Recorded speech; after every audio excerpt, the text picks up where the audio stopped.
Well, oo, may issue kasi ngayon tungkol doon sa anunsyo, no? Doon sa Kamara na yung pagbawi sa travel clearance ni ako Bicol Representative Saldico na sabi, within 10 days, uwi ka na. Yes. Diba? Uwi ka na dito, no? Tapos ay harapin mo lahat ng explain mo ang mga dapat explain. So, para po mabigyan ng linaw yung kautusan mula sa mababang kapulungan. May kasama po natin ngayong gabi si Senior Deputy Majority Leader Congressman Lawrence Defensor. Welcome po sa aming programa, Congressman Defensor. Good evening po. Magandang gabi, Jovi, Maricel, and Chiki, lalo na sa mga kababayan ko in my hometown, Iloilo. Okay, marami nanonood sa aming Congressman from there. So, mabuti binati niyo sila, no? Okay, yun lang, at least naglabas na ng order kanina, no, na sana in 10 days uwi na siya, no? Sabi nila, ito ba'y bagay na susundin ni Saldico if ever? Pero anyway, ano ba yung nasa likod nitong utos na ito ng Kamara, Congressman? Mabuting naglabas na ng order ang Speaker of the House of Representatives na umuwi na si dating Chairman of the Committee on Appropriations, Congressman Saldico. Isang malaking hakbang ito para mapanagot at malaman natin kung totoong may kasalanan siya kasi siya ang makakasagot sa mga maka-anomalyang insertion. Itong 100 bilyong pera para sa mga flood control projects na mga substandard at ghost project pala ang iba. So it will bring accountability, it will bring justice at makita naman ng mga kababayan na gusto ng pagbabago na may ginagawa ang ating gobyerno sa anomalyang ito.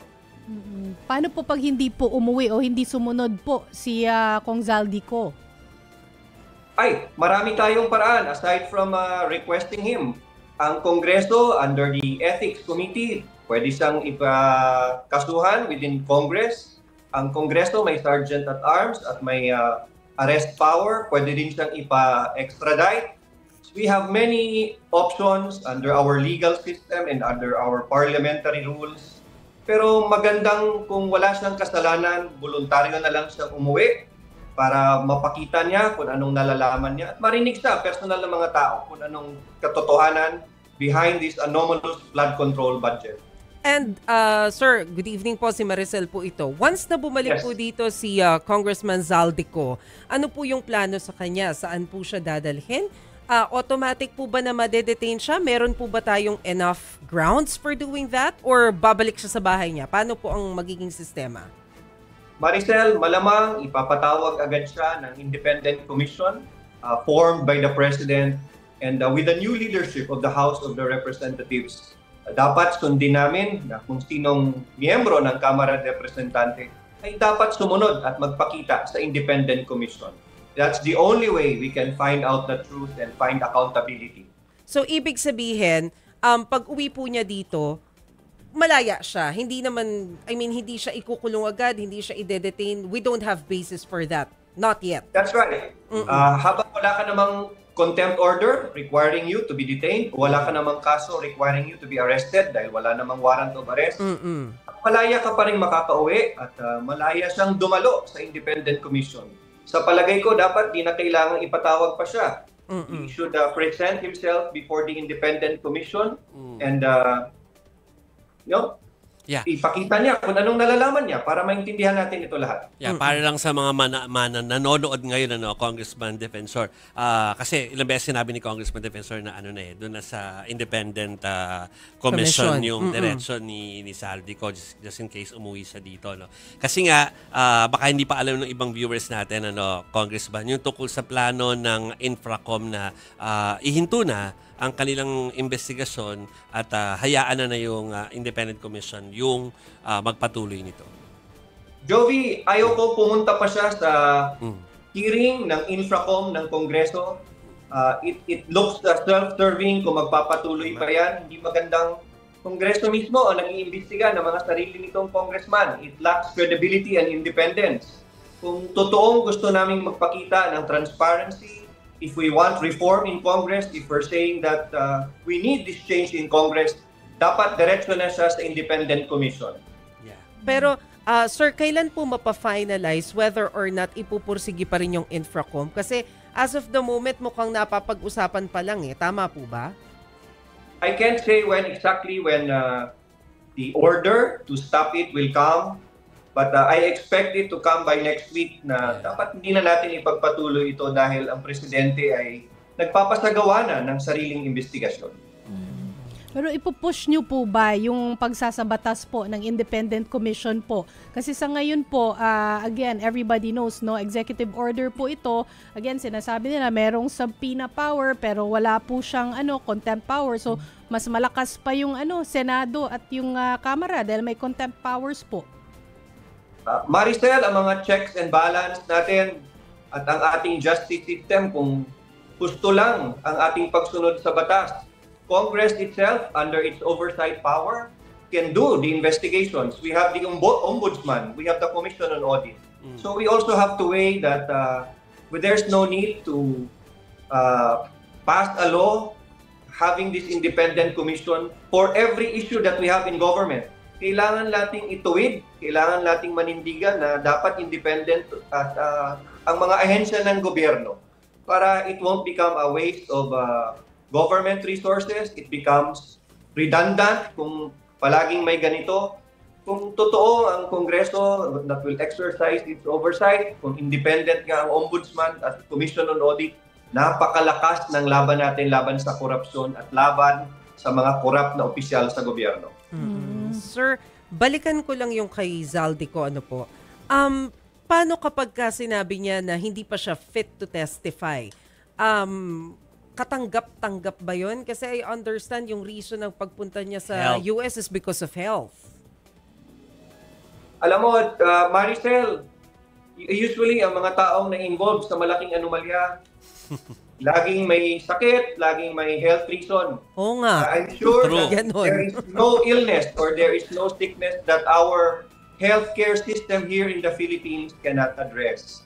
It only becomes impossible kung masasabi mo talagang hindi available yan sa St. Luke's, hindi available yan sa Medical City.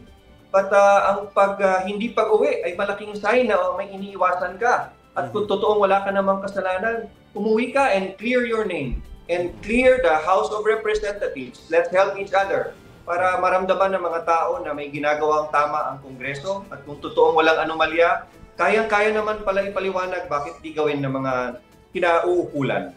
Kanina, sir, sabi po ninyo, pag hindi umuwi, may consequence. May mga possible cases. But do we have the power para mapauwi siya kung nagmatigas siya? I am sure we have, Maricel. Sigurado ako meron tayo. Lalo na kung may mga kaso nang na-file dahil hindi niya sinagot ang mga aligasyon laban sa kanya, with more reason that there will be legal remedy to bring anybody back, not just Congressman Zaldico. Ang gusto ko lang na gawin niya na kung wala nga siyang kasalanan, kung kaya niyang i-clear ang sarili niya, dapat lang umuwi siya. Kong, si Chicky Verhel po ito. Ako po yung kausap nyo kanina dun sa Independent Commission, Kong. Kong, ipapatawag nyo rin po ba si Baguio City Mayor Benjamin Magalong habang wala pa yung ICI, no? Or hindi pa talaga siya nagsisimula? And si dating House Speaker Martin Romualdez. Alam mo, there were previous hearings in Congress na parang nag-aalangan silang ipatawag si Mayor Benjamin Magalong. At mas magandang diretso na si Mayor Benjamin Magalong sa Independent Commission. I like his courage. Alam mo, pag nag-iimbestiga ka ng ganito kalaking anomalya, you have to be fearless, you have to be honest, and you have to be intelligent. And I think Mayor Magalong is showing those characteristics. Sabi ko pa nga, kung pwede, imbitahin natin si Heidi Mendoza and former Ombudsman Conchita Carpio Morales para mas matatag itong independent commission na ito. And how about former House Speaker Martin Romualdez po, Kong? Yes, since he resigned and he said that he wants to remove the burden from himself and Congress. At sabi din naman ng Presidente that the independent commission does not rule out the possibility of inviting him. Then I'm sure handa siyang harapin yon at kung may masasabi siya to defend his integrity, dapat handa siyang humarap sa Independent Commission. Sir, pahabol lamang po, no? I understand, gusto rin natin maintindihan kung ano bang nangyari dun sa budget sa 2025. bahagi ng itatanong kay Zaldico. Pero maliban po dyan, ano pa po sana yung gusto nating mahimay? Kasi base po dito sa aming research, ang dami pala niyang affiliation dun sa iba't ibang mga construction companies. Co-founded sa Sunwest Construction, 1997. Kasama pa yung kapatid niya. Aside from these information, ano pa yung gusto nating malaman, sir? Dapat malaman pa natin kung ano ang mga conflict of interest na kinasasangkutan ng ating mga senador at congressmen. Dapat malaman natin if there was illegal wealth amassed by these politicians and these contractors and these employees and officers of the DPWH. Dahil itong daang bilyong anomalya sa flood control, hindi lang ito simpleng krimen. This is plunder of the highest order. At dapat may makasuhan, dapat may makulong dito para maramdaman ng mga tao na our justice system is working properly and it should bring trust and confidence back in government. Okay. Kung Defensor, simplistic na tanong to from siguro kung mga viewers natin, baka ganyan din po ang kanilang pagtatanong. No? Posible ba na yung mga ginawa ni Congressman Zaldico ay magagawa niya nang hindi mararamdaman ng mga kapwa niya, mga kongresista, or at least mas nakakataas sa kanya na parang ganun ba kadaling makalusot kung sakali may ginawang mali ang isang kongresista? Jovi, may mga nakakaalam yan. Hindi ko lang masabi kung sino. Pero sigurado din akong hindi alam yan ng karamihan ng mga congressmen. Many of the members of Congress have been involved unnecessarily. Hindi nila alam because when you entrust full faith and confidence in a BICAM, hindi mo naman nalalaman na paglabas ng budget, may insertion pala sa district mo o may tinanggalan na ng pondo sa ahensya at nilipat sa ibang ahensya. I know there are many good members of Congress in Mindanao, Visayas, Ilocos Region, and NCR. And we have to give it to them that not all members of Congress are involved in the flood control controversy. Not all of them are aware what's happening in the BICAM. And not all of them were aware of what will come out in the final version of the national budget for 2025. Okay. Kung sa uulitin sana maulit itong guesting niya dito sa STL para iklaro pa ang ilang mga issue mula sa Kamara. Thank you for joining STL tonight. Madamong Thank salamat, you, Kong. Salamat po. Thank you. Salamat po.